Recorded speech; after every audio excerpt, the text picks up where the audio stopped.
Are you a small church leader who's feeling really stretched by all the things you have to do and not enough people to help you do it? That is so typical. Let me provide a whole different way of thinking about things that might help you with the ways you think about the work you do in your congregations and how you might allocate your resources in the best way possible.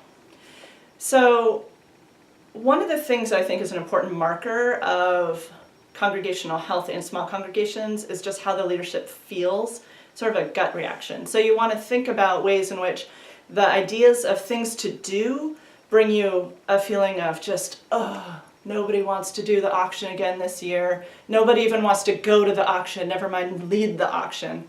I'm sure you're familiar with that feeling at least once in a while. Versus, oh, what a great idea. Even if it's a lot of work, I really want to try that new thing out. So maybe that is, hey, there's a new development in town and we wanted to hand out flyers about us so that people know that they can come and visit. And it doesn't really matter what the workload is, it's something about your gut feeling and your energy. That's important information for you to get used to feeling.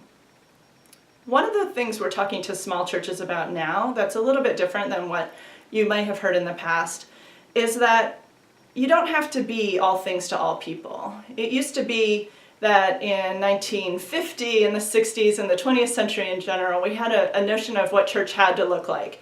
You had to have a building that you was just yours. Ideally, you owned it. At least you rented it. It was your place. And you had a minister of your own, and you had religious education offerings for all ages, and you had you were financially stable, and you saved the world in your spare time. That's a model of 20th century church that is just not succeeding. It's not as vibrant as what we're thinking might be coming in the 21st century.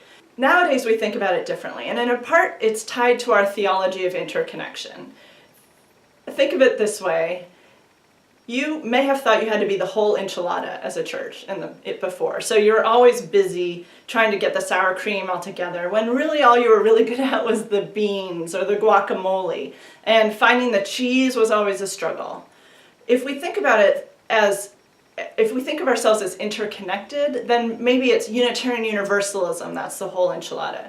And all you really need to be is the thing that you already are, the delicious guacamole. So when you think about how your church is organized and how you run it, think about those feelings of excitement and passion, even if it's the smallest little thing in the whole world. How can you make that feeling define what your contribution to the enchilada that Unitarian Universalism is? How can you grow and enhance that, even if it means deciding not to do sour cream anymore, or finding some other place where the cheese is and joining up with them so that everything tastes delicious? How can you find the places where your passion and your love translate into spreading the love and grace of Unitarian Universalism to your community and your people and your world? That might be a new framework that you can think about to think about ways you can make small church a little bit easier and more fun and more rewarding.